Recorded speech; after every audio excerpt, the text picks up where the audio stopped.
guys, this is Jason and welcome back to another vlog.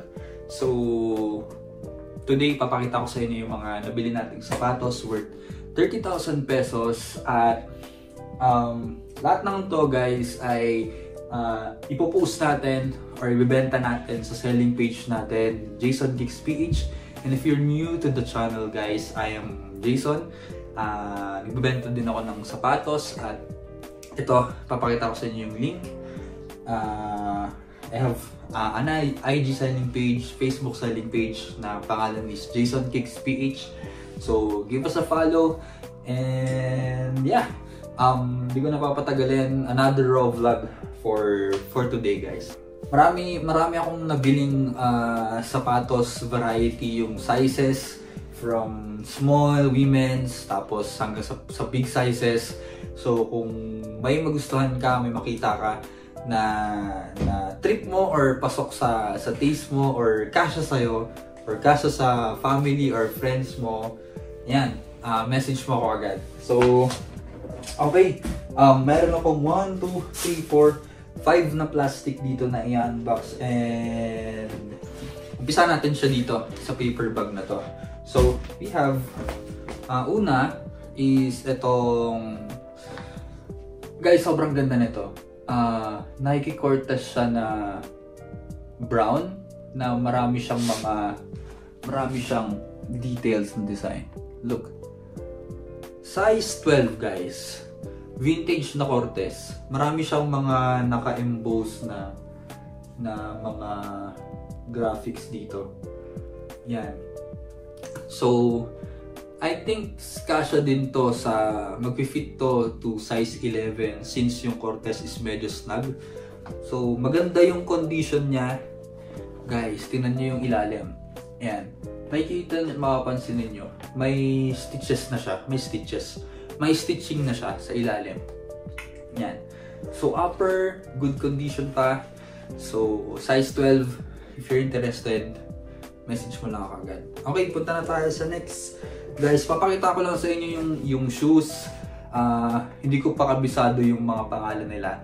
But, i-indicate ko kung yung condition niya, yung size niya, para kung magustuhan ninyo, ma-message nyo ako agad. So, yun. This is the first pair. Okay, punta tayo sa next pair. This one is an Air Force One, guys. So, basically, yung upper niya is color black, red, and ayan, white, tapos black yung outsoles niya. Tapos may gold siya na Nike Air sa likod. And ang size naman nito is size 9.5 guys, size natin. Ayan, so, okay, punta na tayo sa next. Mabilis lang yung gagawin nating unboxing. Ayan, ito guys is an Onitsuka. So, may box siya. And here's the pair. Ito yung Onitsuka Tiger Mexico 66 na color white, red, and yung blue. Ito yung classic na kulay. So, okay pa yung condition niya. Maganda pa yung condition. Konting linis lang to. Yeah, so speaking guys sa panglinis,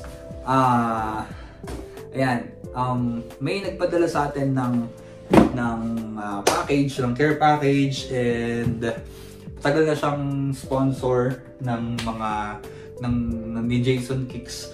At yun din yung since nung nagpadala sila ng sneaker care package na yun, is yun na yung ginamit ko ever since. Di na ako gumamit ng iba, and that's the Clyde. Yeah. So, yan. Papakita ko lang sa inyo yung pinadala nila. May nakalagay na dedication na letter. So, Jason, welcome to the #Clyde Squad. We're excited to work with you on this collaboration project. Actually, guys, meron kaming niluluto ngayon na collaboration project. So, follow nyo sila sa kanilang mga social media accounts, sa Facebook, sa IG.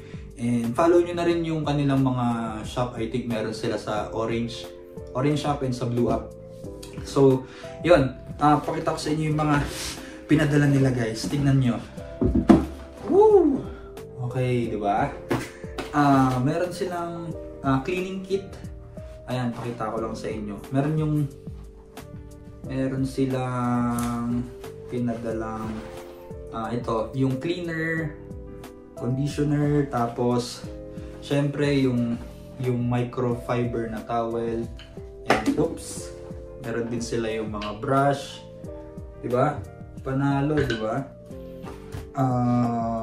Meron din sila yung odor eliminator, 'di ba? Pagka syempre galing sa ukay yung mga sapatos natin, syempre kailangan mabango sila. 'Di ba? Hindi natin alam kung kaninong pa yung gumamit nun. 'Di ba? So, ipakita ko sa inyo yung itsura niya. Ayan. Ito siya, guys. Odor eliminator formulated with disinfectant, 'di ba? Syempre dapat sa sapatos pa lang makita natin doon na disinfect na, 'di ba? Kasi di natin alam kung saan galing yung sapatos. So, pero pag napunta na sa Jason Kick, syempre lilinisan na natin 'yan para good to go, gagamitin mo na lang. Meron din silang pinadalang shoe brush kit. Ayan, so meron siyang horsehair brush, sole brush, and yung suede brush. So, lahat ng klase ng material ng sapatos, pwede mo nang magamit. Pwede mo na siyang gamitan nito. Hindi masisira. So, meron siyang naka-indicate na klase ng brush panglinis dun sa sapatos or sa material ng sapatos na meron kayo. Okay, meron din silang pinadalang ito, yan, ito yung isang paborito ko, yung water and stain repellent nila. Kasi, pagka, di ba, syempre lagi natin ginagamit, di ba, kailangan, protektado din sila sa basa, lalo dito sa Baguio, guys, laging umuulan. So, kailangan, meron silang protection. And then, sa stain din, di ba, hindi natin alam kung ano yung matapon dun sa sapatos natin, di ba? So, yeah. Yan, water and stain repellent. Meron din silang ganon. Guys, so marami silang, ang Clyde is marami silang products and they are locally made. Guys, so alam natin kung ano yung, kung saan siya galing. At, meron din silang mga pinadalang, ito, mga maraming leather shoes dyan. May mga pang shine din sila. Ayan. Tapos, meron din silang dami nito. Another shoe cleaner, guys. So, ito din. Ito yung bago nilang sa akin. Okay. Ito yung suede and nubuck care kit. Ito yung meron silang parang black. Para siyang eraser, guys. So, pagka nadumihan yung suede na part, for example, this one, yung mga Onitsuka Tiger, 'di ba? So, pagka nadumihan 'yan, syempre gagamitin mo lang tong suede eraser na 'yan, pang-erase dito sa mga madumi na 'yan na part. Then, ibabrush mo na siya. So, ganun lang kadali gamitin yung mga product nila. So, yeah. Thank you so much, Clyde. And guys, if you're interested sa products nila, guys, tatry kong i-link ko yung social media account or selling page ni Clyde. And alam ko, nakita rin ako nito sa SM Baguio. Meron sila sa Toby Sports. Yan, yung mga taga Baguio, guys, meron silang mga naka-display doon sa Toby's. Next one, guys, is itong Reebok. Okay. Okay, guys, yung size wala ng Onitsuka Tiger is size 9. So, this one is Reebok LX 2200. Yung brown yung upper niya, tapos may gray or silver. So, maganda pa yung condition niya, guys. Okay, ang size naman nito is size 9. Size 9. Okay, so punta na tayo sa next. Okay, tapos na pala yung first na bag natin. So, wala na siya. Punta na tayo sa next. Okay, ano tayo dito? Ay, sa next na plastic natin. Okay, so ito yung ano to? A6 na Dynablast. Ayan. So mostly yung upper niya is color black. And then may orange siya na accent. You know, perfect for runners or yung mga hindi start mag-jogging dyan, di ba? So ang size niya is size 10. Good condition pa. Maganda pa siya, guys. Ayan. So let's go to the other pair. Okay. So far, guys, may nagustuhan na ba kayo? Okay, guys, ito very classic. Reebok Instapump Triple Black. Size naman nito is size 10. O, di ba? Size 10 ulit. Yan. So, maganda yung condition niya. Okay. So, let's go to the next pair. Gawin ko lang raw yung vlog natin, guys, para mabilis lang. Diba? Yan. Next naman is itong A6 Gel. So, ang size nito, mostly yung upper niya is light gray. Ganyan. Ang size nito is size 11, guys. Good condition pa. Good condition pa siya. Ayan. Okay. Okay, next naman, guys, punta na tayo sa New Balance na pair. Okay. Ang size nito is size 11. New Balance 1,500. Tapos, ano siya? Kulay niya is gray, tapos may camouflage na accents. Okay, guys, ito naman another New Balance pair. This is the New Balance 827. 827. Guys, ang ganda, oh. Oh, diba? White, orange, and blue. Ang size naman nito is size 10.5. Yan. Okay, guys. Ito, magandang pair to. Yan. This is the Vans W Tops. Yan. Tingnan nyo. If you're familiar with that brand, yung W Tops. So, they have a collaboration with Vans. So, eto siya. Yan. Yung upper niya is color light gray. Tapos black yung outsole. Yung dito niya. Midsole. Then, they have gumsole. Yung gumsole. They have gumsole. So, ang size naman nito is size 9. Size 9. Okay, tapos na pala yung isang plastic ulit. Okay, we're down to 3 plastic na lang. Okay, so let's see. Ano ba? Okay, sige, punta na tayo dito. Yeah. Okay, this one, third plastic.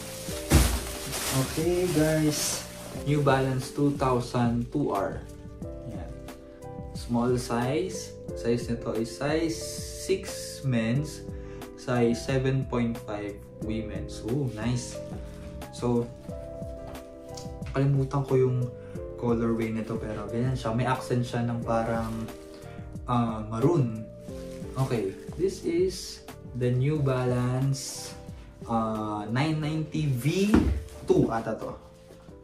Yeah, this is the New Balance 990 V2. Ganda ng kulay niya.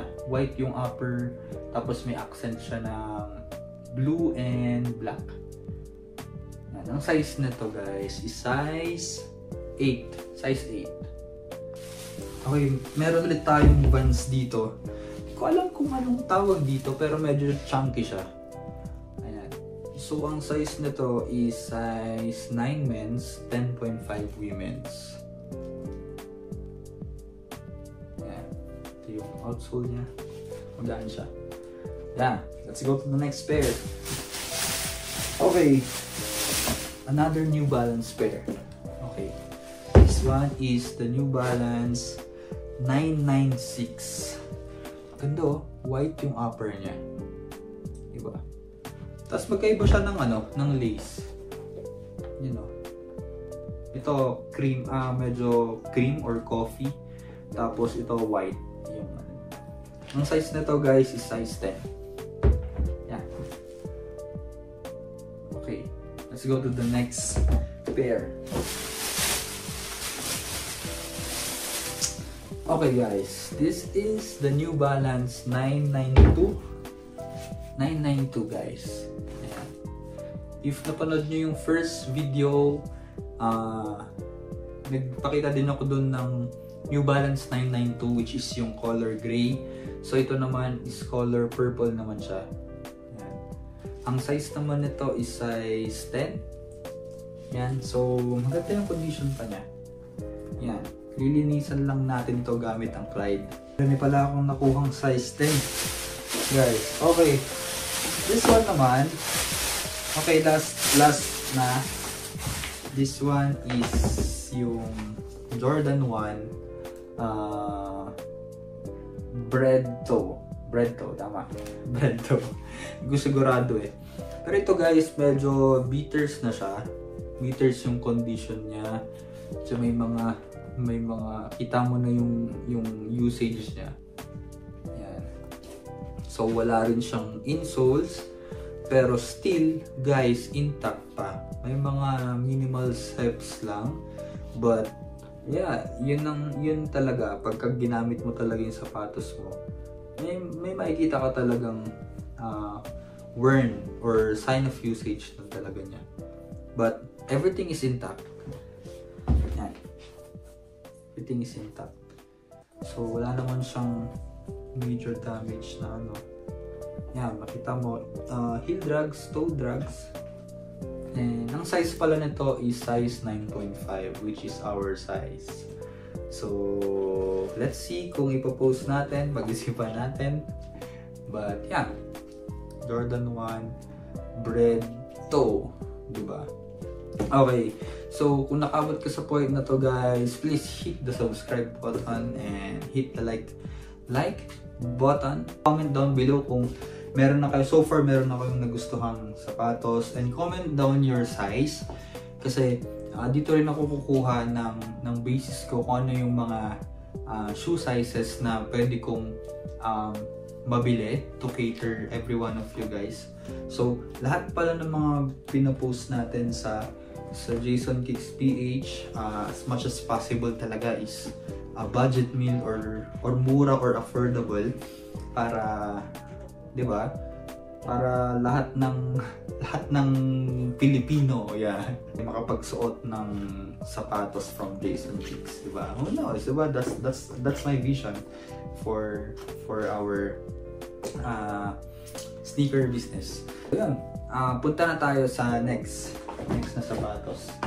Next na bagay guys, medyo magulo na dito, pero sige lang. Yan. This is another New Balance pair. This is New Balance Classic na 1,300. Yan. Ganda. Gray, tapos medyo may baby blue siyang accent. Size 8 naman to. Yan. Still in good condition. Wala siyang steps or separation. Yan. Okay. Punta na tayo sa next pair. Okay guys, ito yung Nike na not sure, nakalimutan ko ulit yung pangalan nito, pero pang running din to eh. Oh. Hindi ko lang maalala kung anong name niya. Pero ito, size 10. And mostly yung kulay niya sa upper is black, and then may accent lang siyang blue. Yan, still in good condition guys. Wearable naman lahat ng mga nakuha nating sapatos. Uy! Kalimutan ko, may ganito pala tayo nakuha. Okay, this one is the New Balance 992 in triple black colorway. Yan.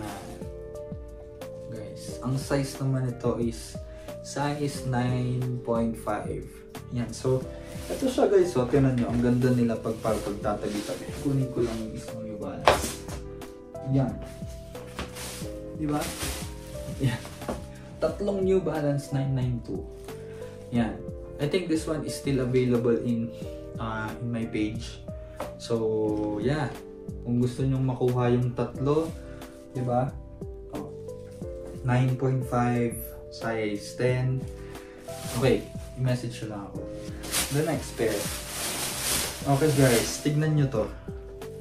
This is an Adidas, ano ba to? Gazelle? Gazelle ata to. Yan. Pero, guys, collab siya ng Undefeated and Bape. Diba? Yung logo ng Undefeated, tsaka yung logo ng Bape. Diba guys? Oh. Ganda, diba? So, ang size naman nito is size 11.5. Still in good condition. Kailangan lang linisan yung bottom part niya, yung midsole na part. Then, yeah. Sa aglets niya may nakasulat Undefeated. Tapos sa kabila naman is A-Baiting 8. Okay. Okay na to. Okay, dito tayo sa next. Pair. Another New Balance pair. Ganda. New Balance 878. 878. May mga konting mancha lang yan. Pero kaya ni Clyde yan. So, ganda oh. Okay, ang linis lang niya. This is size 10.5 men's, size 12 women's. Ayan. So, next pair. Okay, another New Balance. Dami nating New Balance ngayon guys because we love New Balance. NB number 1. And shout out NB number 1. So this one is the New Balance 327. Yung upper niya is may brown, may gray, light gray, tapos may accent siya ng baby blue. Then ang size naman nito is size 9.5. Ganda. Ganda pa yung condition niya. Yan. Still in good condition. Ayan. So yun. We're down to last plastic. So ito yung last plastic. Okay. So medyo marami-rami na rin yung nakuha natin. Kaya yeah, so far meron na po ba kayong nagustuhan? So comment down below kung may nagustuhan na po kayo. Ayan, message nyo lang ako. Alright. Okay, another New Balance pair. Yan. This one is the New Balance 850. Ganda guys, oh. Gray mostly yung upper niya. Pati yung midsole, parang triple gray, di ba? So, ang size nito is size 8.5. Ganda, oh. Ganda naman nito. Gray. Okay. If you're interested, just DM me. Okay, ito na tayo sa next pair. Uy. Okay, ito muna. Ito. Yan. This is the Nike Presto naman. Nike Presto naman to. In blue colorway. Yan. Ganda. Ang size naman nito is parang size 10 siya. Saan yung size tag niya? Yun. Oo nga, size 10. This is size 10 guys. Okay yung upper niya, walang punit. Okay. Okay din yung emblem niya dito sa likod. Okay, punta tayo sa next pair. Ganda oh. If you know, you know guys. This is the Adidas Ultra Boost na collaboration with Game of Thrones. Yan. So, guess nyo kung ano yung character na dinedepict ng pair na to. Guys, this is size 8.5. Punta na tayo sa... Uy! Last pair na pala to. Okay guys, this is the last pair. This is the New Balance 1500. So, gray siya. Gray yung upper niya. Very classic. Very versatile yung color. So, ang size naman nito is size 8.5. So, yan. that's it. So that's the last pair ng nabili nating sapatos, worth 30,000 pesos. And kung may nagustuhan kayo guys, message lang kayo, comment nyo below kung ano yung nagustuhan ninyo, and kung anong size ninyo guys. Yun, give us a follow sa IG, sa Facebook, Jason Kicks PH, Jason Noval, and meron din tayo sa TikTok. And of course guys, subscribe to my YouTube channel for more sneaker unboxing contents. And yeah, thank you so much again for watching, and we'll see you guys on another unboxing video. And yeah, you take care and God bless you.